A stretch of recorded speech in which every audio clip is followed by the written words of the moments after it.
बिस्मिल्लाहिर्रहमानिर्रहीम।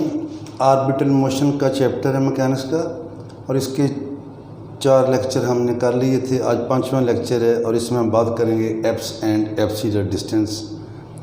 ये क्या है apse, apsidal distance, apse line, apsidal angle, इसकी कंडीशंस क्या हैं, और फिर एक छोटी सी थ्योरम भी करेंगे। तो हम शुरू करते हैं। नंबर 1 है एप्स। एप्स क्या है? An apse is a point on an orbit, book के ऊपर लिखा हुआ है सारा, ये on an orbit at which radius vector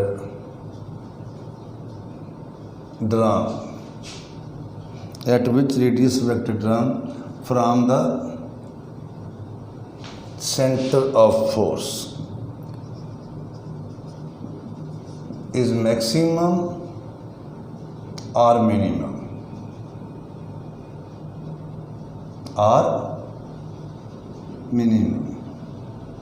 तो सिंपल अल्फाज में कर्व के ऊपर वो पॉइंट जो सेंटर ऑफ फोर्स है, चूँकि ये होता है सेंट्रल अट्रैक्टिव फोर्स, तो अगर हमने ये पॉइंट लिए है, ओरिजिन है, इधर को फोर्स है, ये पार्टिकल मूव कर रहा है, तो वो पॉइंट जहाँ पे जो ओरिजिन इस सेंटर के करीब तरीन होगा या सबसे ज़्यादा दूर होगा, उस पॉइंट को हम क्या बोलेंगे? एप्स पॉइंट, या खाली क्या कहते हैं? एप्स। और उस पॉइंट का नंबर 2 है, ये number 1, number 2 length of radius vector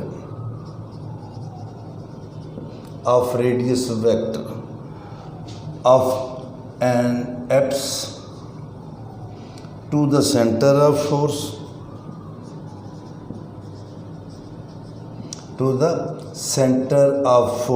is called apsidal distance।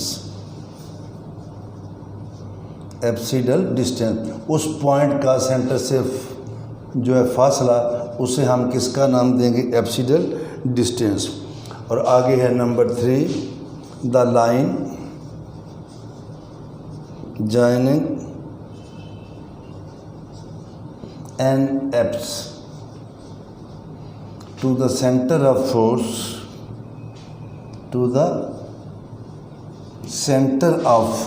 is called apse line. उसे क्या बोलेंगे?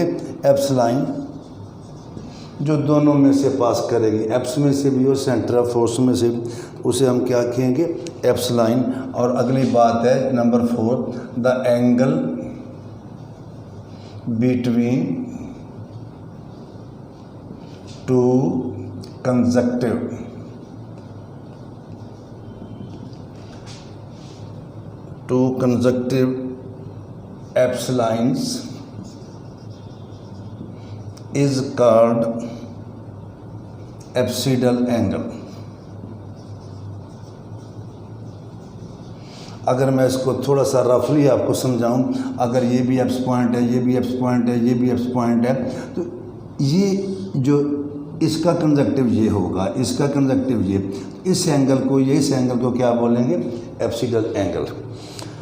और अब हम चलते हैं ज़रा थोड़ा सा मज़ीद आगे, और हम आते हैं नंबर 1 पे।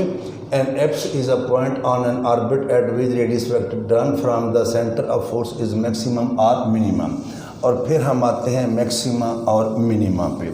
आपको पता है मैक्सिमा और मिनिमा का आर्टिकल जब करते हैं तो किस पॉइंट पे वो आता है, फंक्शन की वैल्यू मैक्सिमम आती है या मिनिमम आती है, तो उसकी कंडीशन ये है कि उस पर पहला डेरिवेटिव 0 होता है। और अब है मैथमेटिकली या एनालिटिकली,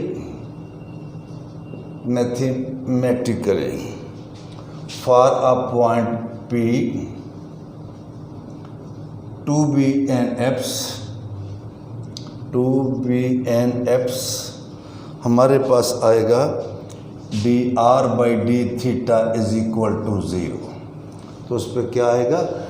उस पॉइंट पे जो रेडियस वेक्टर होगा उसका डेरिवेटिव लेंगे तो वो 0 आएगा। और आगे है if phi is the angle between radius vector R and the tangent line at P and the tangent line at P, then हमारे पास आएगा tan of phi r d theta by dr। ये हम कैलकुलस में भी पढ़ते हैं। एक होता है geometrical meaning of the derivative in Cartesian coordinate system, जिसमें हम ये प्रूव करते हैं कि जो डेरिवेटिव है टेंजेंट लाइन के स्लोप के बराबर है। ये है geometrical meaning of the derivative in polar coordinate system. तो उसमें हमारे पास ये चीज़ आती है tan of phi r d theta by dr। अगर मैं इसको ऐसे लिख लूँ cot ऑफ फाई, तो ये आएगा 1/r dr by d theta, और इसी में आएगा for an apse d r by d theta किसके इक्वल है, 0 के। तो अगर ये 0 है तो हमारे पास आ जाएगा काट ऑफ फाई 0, और टेंजेंट ऑफ फाई जो है वो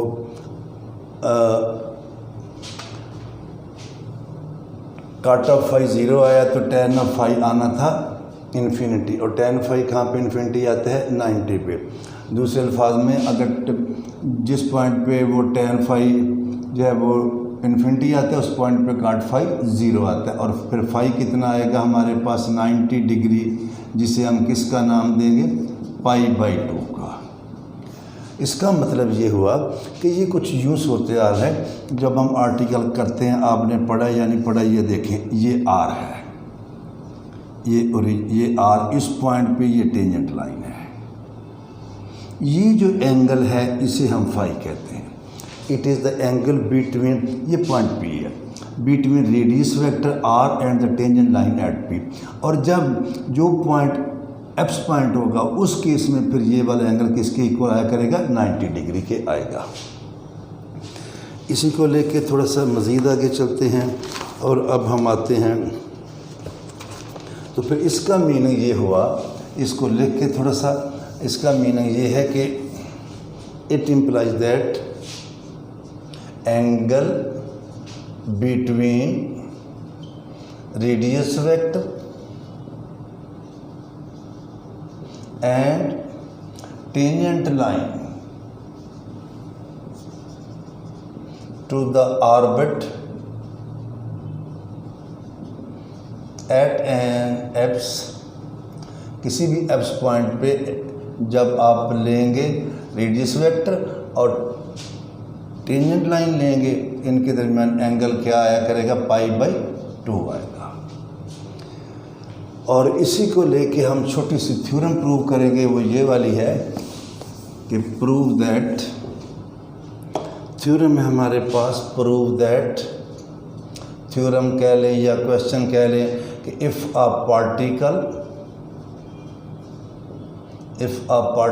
describes an ellipse through under a central force directed towards the center, जो कि सेंटर ऑफ इलिप्स होगा, towards the centre, directed towards the, prove that if a particle describes N ellipse under a central force directed towards the centre,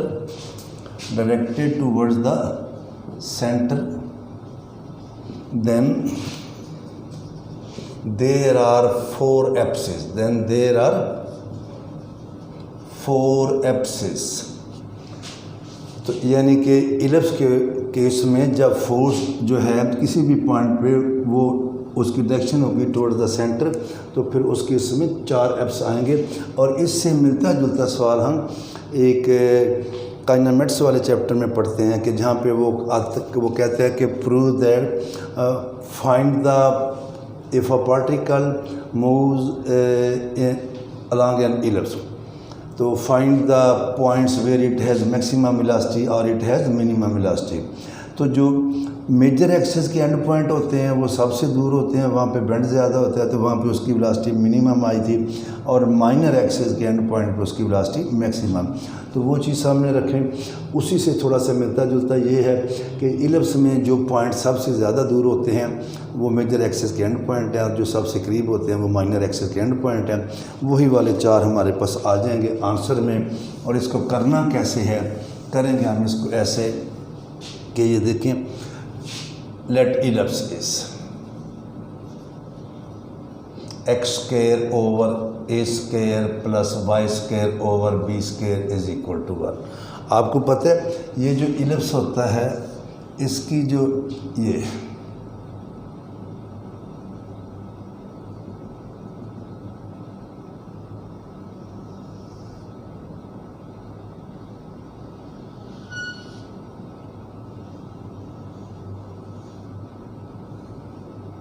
जो मैंने रख, ये ए लेते हैं, ये ए डैश होता है, ये बी और ये बी डैश, ये सी है, ये फासला भी ये होता है, ये फासला भी ये है, ये बी है स्मॉल बी, और ये भी बी होता है। इसको ज़रा जब हम लेते हैं इसलिए चूँकि ये आगे है तो हम करेंगे put X is equal to R cos theta और Y is equal to R sine theta. तो हमारे पास आएगा R square cos square theta over A square R square sine square theta over B square is equal to 1। R square common ले लेंगे, cos square theta over ए square और sine square theta over B square is equal to 1। Differentiate with respect to theta, तो इसका derivative आएगा 2r dr by d theta, और ये सारा वैसे का वैसे ही आएगा ओवर बी स्क्वायर। अब ये वैसे का वैसे आएगा और इसका डेरिवेटिव लेंगे तो काज स्क्वायर थीटा का आएगा 2 काज ऑफ थीटा, और काज थीटा का आएगा माइनस साइन थीटा। काज थीटा का क्या आएगा minus sine theta divided by A square plus sign square theta 2 sine theta cause theta over हमारे पास आ जाएगा बी स्क्वायर, और 1 का डेरिवेटिव क्या आएगा 0। इसको अभी पुट कर देते हैं at an apse d r by d theta 0, ये हमने पढ़ा। तो ये चीज़ जो है ये 0 है, ये 0 है तो ये पहली पूरी रकम को क्या कर देगी 0 कर देगी। तो फिर हमारे पास आ जाएगा 0 प्लस ये r square 2 cos theta sin theta minus sin 2 theta over ए स्क्वायर, वो भी आएगा plus sin 2 theta over B square is equal to 0। अब जब इसको लेके सॉल्व करेंगे तो हमारे पास आएगा आर स्क्वायर साइन 2 थीटा, ये कॉमन, बाकी बचा 1 over B square minus 1 over ए स्क्वायर। अब 3 चीज़ें, या ये 0 है या ये 0 है या ये 0 है। तो ये 0 नहीं है, आर 0 हो जाए तो फिर पार्टिकल तो इधर ही सी पे रहेगा कि मूव नहीं करेगा, और ये भी 0 नहीं है। ये अगर 0 हो जाए तो ए स्क्वायर बी स्क्वायर के इक्वल आ जाएगा, और ए किसके आ जाएगा बी के, तो वो फिर इलिप्स नहीं रहेगा। इलिप्स में क्या होता है a is not equal to b, बल्कि इलिप्स में होता है हमेशा a is greater than b. तो अब लिखेंगे r square not equal to 0, 1 over B square minus 1 over A square not equal to 0। तो सो साइन ऑफ 2 थीटा 0। तो जब साइन ऑफ 2 थीटा 0 है तो 2 थीटा क्या है 0 plus minus pi plus minus 2 पाई सो। तो थीटा क्या आएगा, थीटा आएगा 0 प्लस माइनस पाई बाई 2 और प्लस माइनस पाई, इतना ही काफ़ी है। अब आप गौर करें, बजाय इसको वो पहले वाली क्रम में पुट करें, फिर लंबा प्रोसेस है।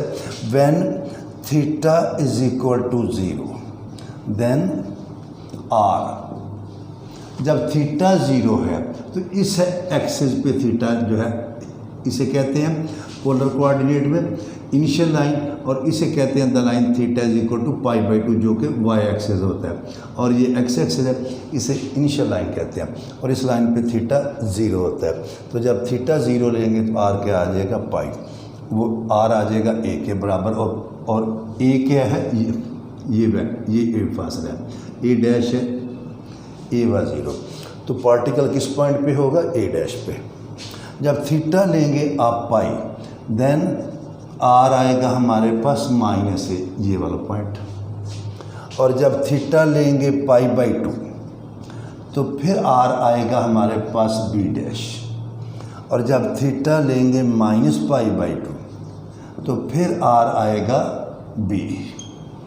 तो it means when particle moves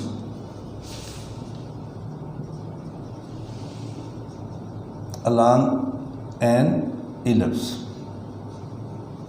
under central attractive force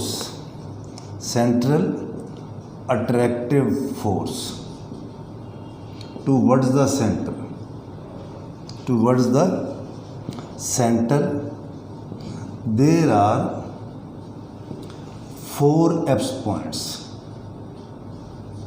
या 4 ellipses which are end points of minor and major axis. और इसी में एक छोटी सी डिडक्शन भी है, 2 लाइनों की है, वो भी कर लेते हैं। इसी में मैं आपको समझा देता हूँ। ये देखें, इस केस में तो फ़र्ज़ करें जब पार्टिकल इधर है तो फोर्स की डायरेक्शन इधर को है, पार्टिकल इधर है तो फोर्स की इधर को है, पार्टिकल इधर फोर्स की इधर। अब डिडक्शन में इसके ये होता है एक एफ और एक एफ डैश। अगर force is directed to one of the foci, या फोसाई भी कहते हैं, फोकाई इधर भी, तो फिर इस केस में जो है नोट, अगर force is directed to one of the foci तो फिर एप्स पॉइंट 4 नहीं होंगे बल्कि 2 होंगे, और जो पॉइंट करीब तरीन होगा वो ये होगा, और जो सबसे दूर होगा वो ये होगा। और ये भी बात सुन लें, जब यहाँ पे टेंजेंट ड्रा करेंगे तो वो ये आएगा। और देखें ये रेडियस वेक्टर है, ये टेंजेंट है 90 है, यहाँ पे टेंजेंट ड्रा करेंगे ये आएगा, ये भी 90 है, यहाँ पे टेंजेंट ड्रा करेंगे ये आएगा, और इसी तरह यहाँ पे। तो एप्स पॉइंट पे जो है रेडियस और टेंजेंट लाइन आपस में एक दूसरे के परपेंडिकुलर होते हैं। If particle describes an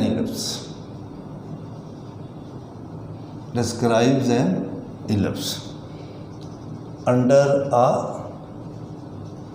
central force directed to one of the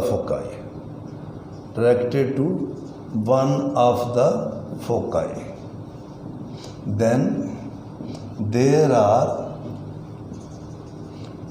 2 ellipse points, 2 ellipses. There are 2 ellipses which are end points of major axis. तो ये तो था हमारा आज का टॉपिक। वो थ्योरम कंप्लीट हो गई थी। ये उसकी डिडक्शन है कि अगर फोर्स की डायरेक्शन सी की तरफ ना हो, एफ़ की या तरफ हो, या एफ डैश की, तो फिर एफ पॉइंट 4 नहीं होंगे बल्कि 2 होंगे। बाकी इंशाल्लाह ताला बाद में करेंगे।